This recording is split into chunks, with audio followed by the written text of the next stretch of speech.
The আদ্বিকা YouTube চ্যানেলে তোমাদের সবাইকে ওয়েলকাম জানাই। তো একটা নতুন ভ্লগ নিয়ে চলে এসেছি, যদিও এই ভ্লগটা কিন্তু 1 বছর আগেকার। তোমরা আশা করছি বুঝেই গেছো থাম্বনেল দেখে যে এটা একটা মাইথোলজির উপর আমি মেকআপ করেছিলাম ফার্স্ট টাইম। তো সেটারই ওপর পুরো ভ্লগটা। আর সেই দিনকে আমি মালা নিতে ভুলে গেছিলাম, যেই কারণে আমাকে আবার স্টুডিও থেকে বেরিয়ে মালা আনতে ছুটতে হয়েছিল। তো এই যে আমার মডেল ছিল, তো ওকেই আমি সাজিয়েছিলাম। তো কিভাবে কি সাজিয়েছিলাম সেটাই পুরোটা দেখার জন্য তোমাদের পুরো ভ্লগটা কিন্তু দেখতে হবে, কেউ কিন্তু মিস করবে না। আর অনেক কিছু ইনফরমেশন দেবো, অনেক কিছু জিনিস বলবো, শুনতে হলে পুরো ভ্লগটা তোমরা দেখো। এত বছর মেকআপ কেরিয়ারের মধ্যে দিয়ে গিয়েও যে আমারও ভয় পাচ্ছিল ভেতরে, কারণ যেহেতু এটা মাইথোলজির ওপর মেকআপ ছিল, মানে যদি অ্যাট লাস্ট যদি ঠিকঠাক না হয়, যদি হাস্যকর কিছু হয়ে যায় বা ট্রোল যদি আমি হয়ে যাই, কারণ আমি খারাপভাবে কিছু ভাইরাল হতে চাই না। ভালো কিছু করে যদি কখনো ভাইরাল হই তো বেটার, না হলে দরকার নেই। তো এটার একটা মাথার মধ্যে আমার ঘুরছিল, তবুও রিস্ক নিয়ে কাজটা আমি করে ফেলেছিলাম। এই মেকআপটা আমি করেছিলাম কি বলবো, জগন্নাথ দেবের যখন ওই রথযাত্রা ছিল, রথযাত্রার কিছুদিন আগেটা করে আমি করেছিলাম, কারণ আমার ডেটটা মনে পড়ছে না, বাট ওরম ওরম টাইমিং করে আমি করেছিলাম। আর সেই সময় গরম ছিল, আর সেই মুহূর্তে আমার কিন্তু কি বলবো, এসি ছিল না আমার স্টুডিওতে। মানে তখন আমি এসি নিইনি স্টুডিওতে। মানে আমার যেই বাচ্চা মডেল আমার সাথে কতটা কোঅপারেট করেছিল, মানে ভাবতেও পারবে না তোমরা। মানে গরম তো ছিলই, এবার আমার 2টো ফ্যান চলছিল স্টুডিওর মধ্যে। তো এইসব মেকআপ করতে গেলে কতটা ধৈর্যের প্রয়োজন হয়, যে সাজাচ্ছে প্লাস যে বসে পুরোপুরি জিনিসটা নিচ্ছে। মানে হ্যাটস অফ ওকে, মানে ও আমার ভীষণ কাছের, মানে কাছের, খুব খুব কাছের, আমার ভীষণই কাছের। মানে মোটামুটি আমি সকাল থেকে বসি 11টা থেকে মোটামুটি আমি বসেছিলাম মেকআপ করতে। আমার এই মেকআপটা শেষ হয় পুরোপুরি ওই ধরো 3টে-4টে নাগাদ আমার পুরো একদম কমপ্লিট হয়। তারপর আমাদের শ্যুট ছিল। আমাদের আজকে একটা ভীষণ ইন্টারেস্টিং একটা গল্প বলবো। তো গল্পের শেষে কে ঠিক কে ভুল তোমরা একটু প্লিজ কমেন্ট করে জানিও। গল্পটা শুনে ঠিকঠাক তোমরা কমেন্ট করো, সেখান থেকে বাছাই করা যারা যারা সাবস্ক্রাইবার থাকবে তাদের জন্য কিন্তু ছোট্ট একটা কিছু গিফট থাকবে আমার স্টুডিওর তরফ থেকে। তাহলে গল্পটা শুরু করলাম। একজন ছেলে ছিল যার বিজনেসের ভীষণ শখ ছিল। তো যেই কারণেই কিছু বছর আগে সামান্য পুঁজিতে সে তার বিজনেস স্টার্ট করে। তারপরে সে যখন মোটামুটি দেখে যে হ্যাঁ সব কিছু ঠিকঠাক চলছে, তো তার মনে হয় যে এবারে একটা মার্কেটে শপ ওপেন করার দরকার আছে।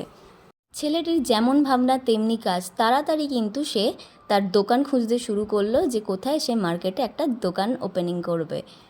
তারপর খুঁজতে খুঁজতে সে কিন্তু একটা দোকান ঘর পেয়েই গেল। এই মার্কেটের মধ্যে দোকান পাওয়াটা খুব একটা বড় কাজ না হলেও তার কাছে কিন্তু ভীষণ বড় একটা অ্যাচিভমেন্ট ছিল, যেহেতু সে মোটামুটি নিজ হাতেই সব কিছু জিনিস করতো, কিন্তু সাপোর্ট করার তার স্পেশাল কেউ ছিল, আর তার সাথে তার ফ্যামিলির লোকজনও কিন্তু ছিল। তো মোটামুটি এইসব জিনিস নিয়ে সে এগোতে থাকে।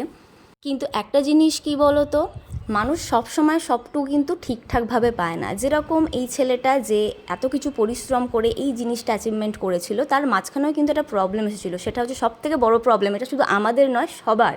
তো সেরকমই সে একটা ফিনান্সিয়াল ক্রাইসিসে সেই সময় দিয়ে যাচ্ছিল। তবুও কিন্তু সে হাল ছেড়ে দেয়নি। সে যখন ভেবেছিল যে মার্কেটের মধ্যে একটা শপ ওপেনিং করবে, সে কিন্তু করেই ছাড়বে, যে কোনো উপায়ে হোক, সেটা অবশ্যই সৎ পথে। দোকান তো ওপেনিং করতে হবে, যেই কারণে যে টাকার একটা পুঁজি ছিল, কিন্তু সেই টাকাতে কোলাবে না। তো সে কী করলো, ব্যাংকে ব্যাংকে দৌড়াতে আরম্ভ করলো, যাতে তাকে লোন দেওয়া হয়, লোনের টাকায় সে মোটামুটি যাতে সেই দোকানটা ওপেন করতে পারে। কিন্তু একটা জিনিস জানো তো, ভগবান যখন পরীক্ষা নেয়, ভীষণ ভালোভাবে পরীক্ষা নেয়, আর খুব টাফ পরীক্ষা নেয়। ও এতগুলো ব্যাংকে ঘুরেছিল, একটা ব্যাংকেও কিন্তু তাকে বলা হয়নি যে তাকে লোন দেওয়া হবে, কারণ হচ্ছে তার অলরেডি লোন চলছিল। তবুও ভাবছিল যদি একটা লোন পাওয়া যায় তাহলে জিনিসটা আমি করতে পারবো। তো কিছুদিন ব্যাংকে ঘুরতে ঘুরতে একটা ব্যাংক একটা ভালো পরামর্শ দিয়েছিল ওই ছেলেটিকে, যে তুমি যদি এই জিনিসটা করতে পারো তাহলে তোমাকে, তুমি যে অ্যামাউন্টটা বলছো সেই অ্যামাউন্টের লোনটা কিন্তু আমরা অ্যাপ্রুভ করে দেবো। তো এটা শুনে ছেলেটি ভীষণ খুশি হয়েছিল। তারপরে কিন্তু যেই জিনিসটা বলেছিল করতে, সে কিন্তু তাড়াতাড়ি জিনিসটা করার চেষ্টা করছিল। এবার আসি গল্পের আসল বিষয়ে। তো ছেলেটি লোনটা কিভাবে অ্যাকচুয়াল অ্যাপ্রুভ করবে, বা কী বা বলেছিল ব্যাংকের ম্যানেজার, যে সে এতটা মরিয়া হয়ে উঠেছিল লোন পাওয়ার জন্য। তো ব্যাংকের ম্যানেজার এটাই বলেছিল যে তুমি যার কাছ থেকে রেন্টে এই দোকান ঘরটা নিচ্ছ, তার একটা পেপারস লাগবে, যেটা 1 বছরের হলে কিন্তু হবে না, সেটা মিনিমাম 5 বছরের হলে আমরা কিন্তু তোমার লোনটা পাস করে দেবো। তো এখানেই হচ্ছে গল্পের মেন টুইস্ট, যে দোকান ঘরটা 1 বছরের জন্য এগ্রিমেন্ট হয়েছিল, না দোকান ঘরটা 5 বছরের জন্য এগ্রিমেন্ট হয়েছিল, না 10 বছরের জন্য এগ্রিমেন্ট হয়েছিল বলবো না, মানে অলরেডি মানে কথাবার্তা হয়ে গেছিলো। তারপর ছেলেটি তড়িঘড়ি করে কিন্তু ছুটেছিল সেই মানুষটার কাছে, যেই মানুষটার থেকে কিন্তু সে ওই দোকান ঘরটা নিচ্ছিল। তো হ্যাঁ, অনেককে শোনার পর এই ঘটনাটা হয়তো তোমরা বলবে হ্যাঁ বোকামি করেছিল ছেলেটি, কিন্তু এইটুখানি বলতে পারি, বিশ্বাস, মানুষের বিশ্বাসটাই সব কিছু, যেটা অ্যাট লাস্ট হয়তো হারিয়ে গিয়েছিল। তোমরা পুরো গল্পটা শোনো, তাহলেই বুঝতে পারবে। তো এবারে আসবো গল্পের মূল বিষয়তে, সেটা হচ্ছে এগ্রিমেন্টটা অ্যাকচুয়ালি কী ছিল। জানতে ইচ্ছা করছো তো তোমাদের? তো শোনো।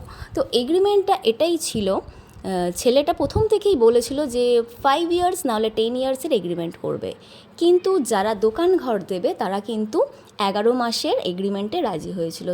তারপরে তারা এটা ভরসা দিয়েছিল যে আগে 1 বছর, ওই 11 মাস আমরা আগে দেখি, কারণ তোমাকেও চিনি না, তুমিও আমাদেরকে চেনো না, সেই অনুযায়ী আমাদের একটুখানি পরিচয় হয়ে যাবে, ঠিকঠাক পেমেন্ট করলে নেক্সট ইয়ার তোমার যে কথাটা তুমি বলছো সেই অনুযায়ী আমরা চিন্তাভাবনা করব।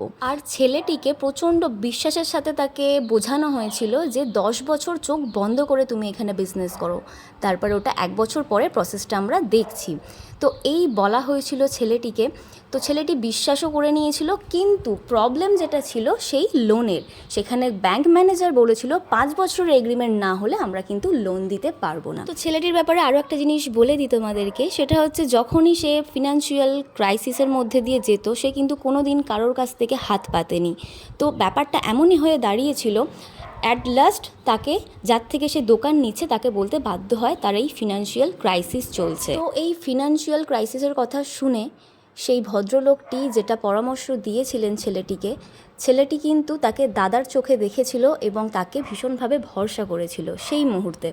ছেলেটির ফিনান্সিয়াল ক্রাইসিসের কথা শুনে ভদ্রলোকটি যেটি বলেছিলেন ছেলেটিকে, সেটা হচ্ছে, এটাই বলেছিলেন যত টাকা কম পড়ছে সেটা যদি আমি দিই, সেটা যদি দিয়ে দোকান ঘর সব কিছু জিনিস করা হয় যেগুলো আমি করে দেব, তাহলে সেটা যদি ইএমআই সিস্টেমে তুমি আমাকে দাও তাহলে কেমন হয়? তাহলে তো তোমার লোন নেওয়ার প্রয়োজন পড়ছে না, আমার তাহলে আমার কথাও থাকছে, তোমারও তাহলে জিনিসটা হয়ে যাচ্ছে।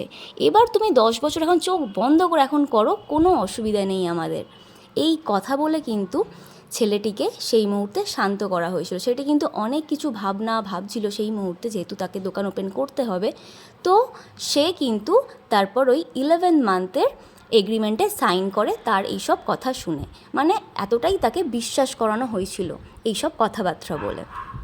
তো অ্যাট লাস্ট সে এগ্রিমেন্ট সাইন করে, তার দোকান ওপেনিং করে, তার ক্লায়েন্টদের সকলকে ডাকে, তার বাবা মা, তার ফ্যামিলি মেম্বার সবাই আসে এখানে, সবাই খুব খুশি হয়। কিন্তু এখানেই শেষ নয় গল্পটা, আমার ভিডিও শেষ হয়ে যেতে পারে, কিন্তু তোমরা এইটুখানি গল্পে কতটুকু জিনিস বুঝলে অবশ্যই জানিও। আর ছেলেটি কি আদৌ ঠিকঠাকভাবে বিজনেস করতে পারবে, না সে অ্যাকচুয়াল কোনো ট্র্যাপে পড়লো, সেটা তোমাদের থেকে আমি জানবো। তোমরা অবশ্যই কিন্তু কমেন্ট করে জানিও। আর গল্পের শেষ যেটা আছে সেটা আমি অবশ্যই তোমাদেরকে শোনাবো। তোমরা কিন্তু সাবস্ক্রাইব করে রাখো চ্যানেলটা।